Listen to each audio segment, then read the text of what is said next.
ආයුබෝවන්. ඔයා අහලා තියෙනවද මදු සමය ගත කරන්න ලංකාවට පැමිණි ඉන්දියානු තරුණියකට Tamanගේ ජීවිතෙන් වන්දි ගෙවන්න සිද්ධ වුණු ඒ අවසනාවක්ද සිදුවීම ගැන. 90 දශකයේ අගභාගයේ ශ්‍රී ලංකාව තුළ සිදු වූ ආందోලනාත්මකම කතා පුවත. ඒ තමයි ක්‍රෝ අයිලන්ඩ් ඛේදවාචකය. අද අපි කතා කරන්න යන්නේ ඒ ගැන. රීටා ජෝන් මනෝහරන් දුටුවන්ගේ සිත් ඇදගන්නා ආකාරයේ ඉතාමත් සුරූපී තරුණියක්. වර්ෂය 1998. මෙම තරුණිය විවාහ වන්නේ ජූඩ් මනෝහරන් නැමැති ශ්‍රී ලාංකික නාවික යාන්ත්‍රික ඉංජිනේරුවෙකු සමගයි. විවාහයෙන් පසු ඔවුන් ලංකාවට පැමිණියේ තම විවාහ ජීවිතයේ සුන්දරම අවධිය වන මදු සමය ගත කිරීමටයි. මේ නවයුවලගේ නිවස පිහිටියේ කැලණි ගංගා මිටියාවත අසබඩ කාකදූපතේයි. අලුත් බලාපොරොත්තු ගොඩක් හිතේ තියාගෙන හිටපු මේ නවයුවල දවසක් හැන්දෑවේ ඉර බහිනවා බලන්න මුහුදු වෙරළට ගියා. දිනය 1998 ඔක්තෝබර් 11 වෙනිදා. ඒත් හැන්දෑව හැම ලස්සන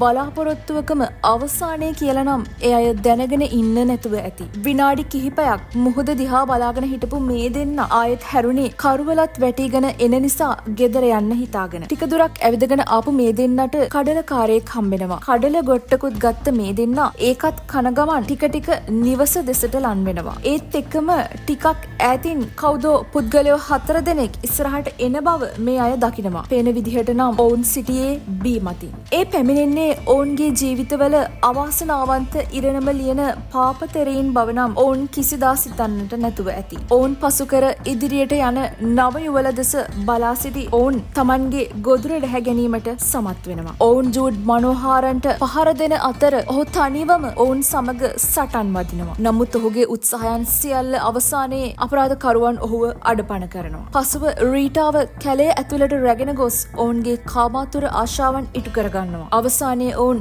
රීටා ජෝන් මනෝහරන් නැමැති මේ සුරූපී කාන්තාවගේ ගෙල සිර කර මරා දමනවා. කෙසේ හෝ ජූඩ් තමාගේ නිවස වෙත ගොස් ඔහුගේ පියා සමග පොලිසියට මේ බව දැනුම් දෙනවා. එවකට ජූඩ්ගේ පියාද උසස් පොලිස් නිලධාරියෙකු වූ බැවින් පොලිස් කණ්ඩායම් කිහිපයක් මෙහි විමර්ශන සඳහා අනියුක්ත කරනවා. ප්‍රදේශවාසීන්ද රීටා සොයා ගැනීමට සහාය වන අතර රාත්‍රිය වන තෙක්ම ඔවුන් පන්දම් ආධාරයෙන්ද ඇයව සෙවීමට උත්සාහ කරනවා. නමුත් ඔවුන්ට එදින රීටා ගැන හෝඩුවාවක් හමුවන්නේ නැහැ. පොලිසිය විසින් මෙහෙයුම් ආරම්භ කරන්නේ රීටා සම්බන්ධයෙන් යම් තොරතුරක් දැනගැනීමේ අපේක්ෂාවෙන්. රීටාගේ සැමියා සහ එම සිදුවීම සිදුවන අවස්ථාවේ විරලී සිටි පුද්ගලයන්ගෙන් ලබා ගන්නා ලද තොරතුරු වලට අනුව මඩ වගුරක තිබී නරක් වෙමින් තිබූ රීටාගේ නිසල දේහය සොයා ගන්නවා. මෝදර පොලිසියේ නිලධාරීන් විසින් ඔවුන්ට ලැබුණු තොරතුරකට අනුව අපරාධයේ ප්‍රධාන සැකකරුවන් වූ කොණ්ඩ අජිත් සහ නිමල් අත්අඩංගුවට ගන්නවා. පොලිසියේ දැඩි ප්‍රශ්න කිරීම හමුවේ ඔවුන් විසින් සිදු කළ මේ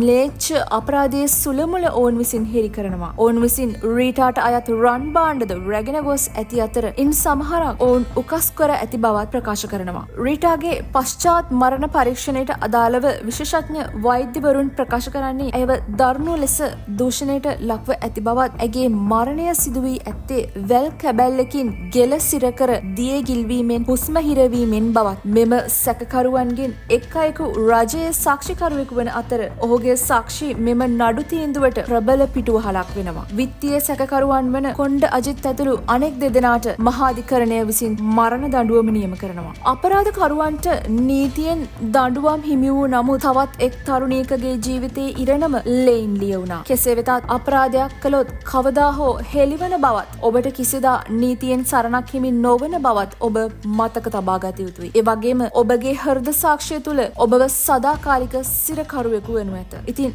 ලංකාව වගේම ලෝකයේ සිදුවුණු ආందోලනාත්මක අපරාධ සම්බන්ධයෙන් දැනගන්න අපිත් එක්ක එකතු වෙන්න. ඔයාගේ අදහස් පහළ කොමෙන්ට් සෙක්ෂන් එකකින් දාන්න අමතක කරන්නත් එපා.